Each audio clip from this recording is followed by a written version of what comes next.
Good morning. I'm so excited to be here. I would be lying if I said I wasn't a little bit nervous, so I appreciate you all listening.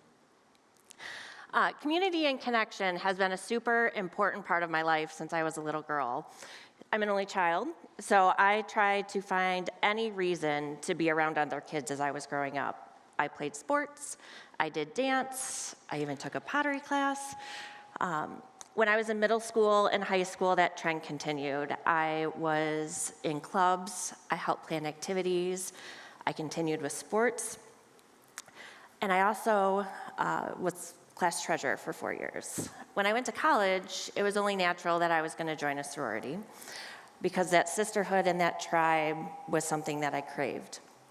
I was very fortunate that my parents encouraged me to build this village, that they actually placed people in my tribe, which is great because 40 years later, they're some of my best friends.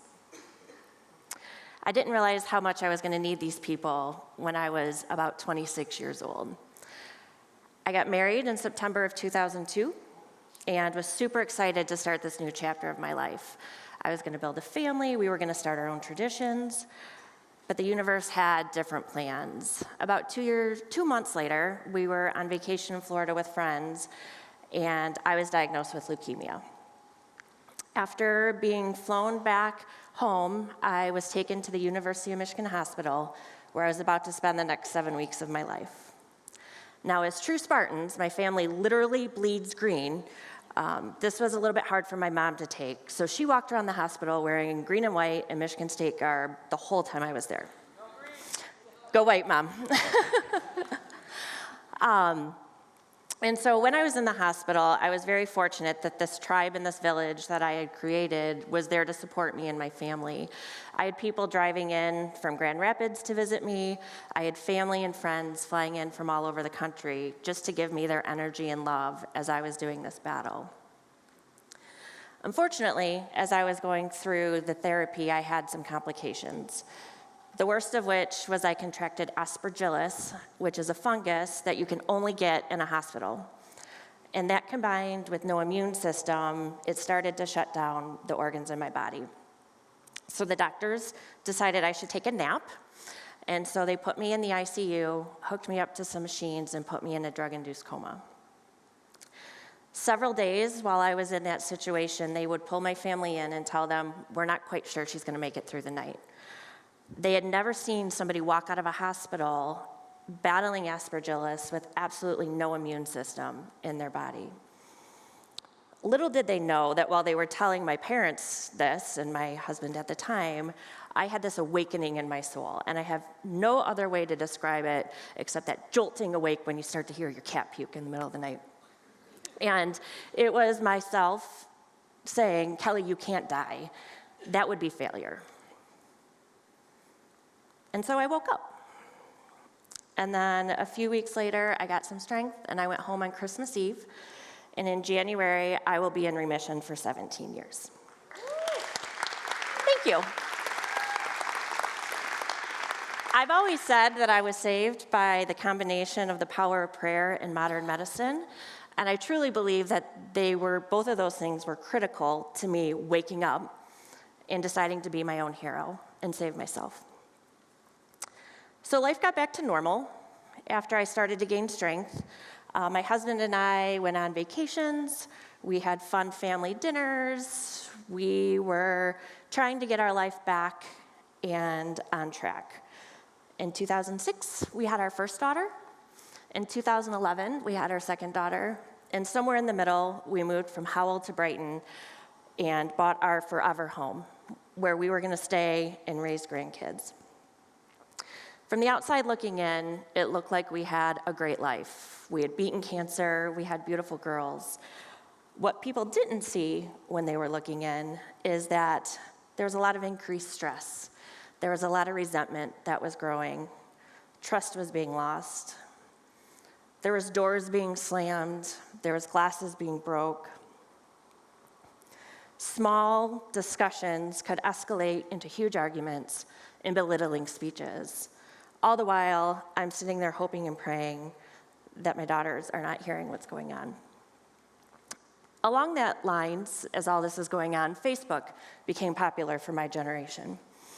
And what a better way to continue to live this life that looks perfect. There would be pictures posted of family dinners, family vacations, but what isn't shown in those pictures is that 3 days prior, there was silent treatment. All of that changed about 2017, and I had another one of those awakening moments, jolting me alive in my brain. And we were getting ready to go on vacation. I don't even remember where we were going, but I was in my plane seat, buckling my seatbelt, and this voice was like, "You're not happy." Well, I'm getting ready to go on vacation. I don't want to deal with that. So I just kind of shoved it back for a little bit. And then as I started to think about it, it wasn't that I wasn't happy, because I have two beautiful girls that are in my entire world. I have my parents that love and adore me, and I have friends that lift me up whenever I need them. I think what it was saying was, 15 years ago, Kelly, you literally saved yourself from a medical condition that no doctor had ever experienced. What the heck are you doing with your life? You are not living to your full potential. Your light has been dimmed, and you're not being your authentic self. Later that year, I went to a conference that the general manager was talking about a fellow consultant in her life and how she had found her light again. The story about Abby was very similar to what I just shared about my life.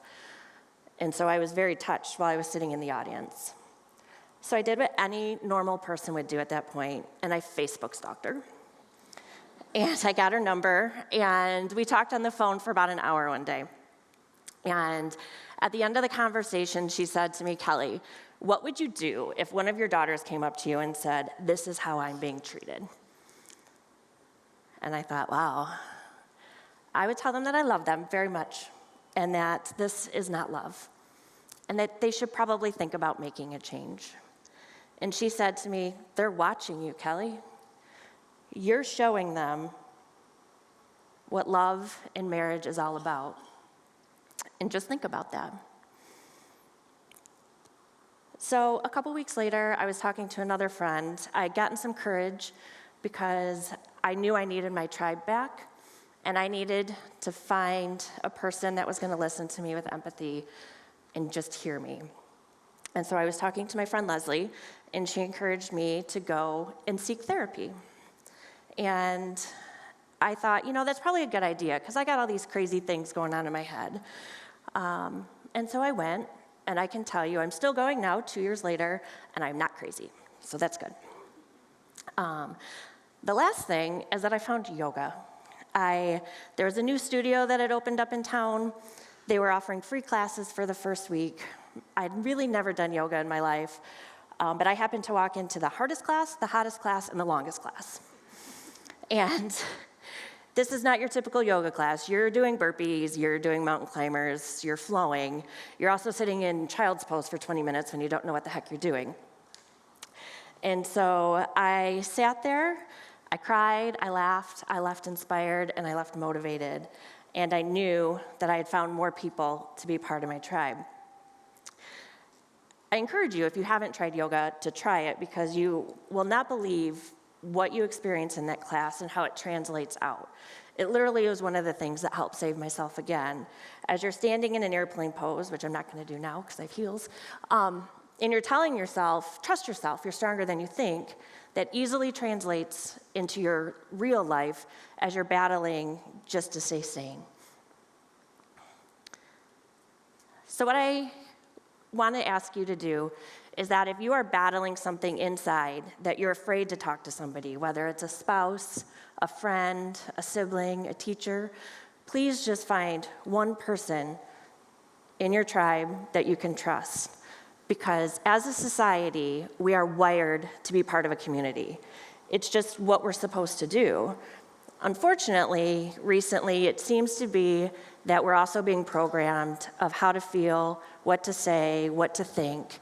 And being courageous and brave and reaching out is really hard, but it's worth it. So I ask you, if you're battling something, that If you can find one person that will listen to you with empathy and understanding, the shame that you're feeling for whatever situation you're in can't survive, and then you can become your own hero. So thank you. That's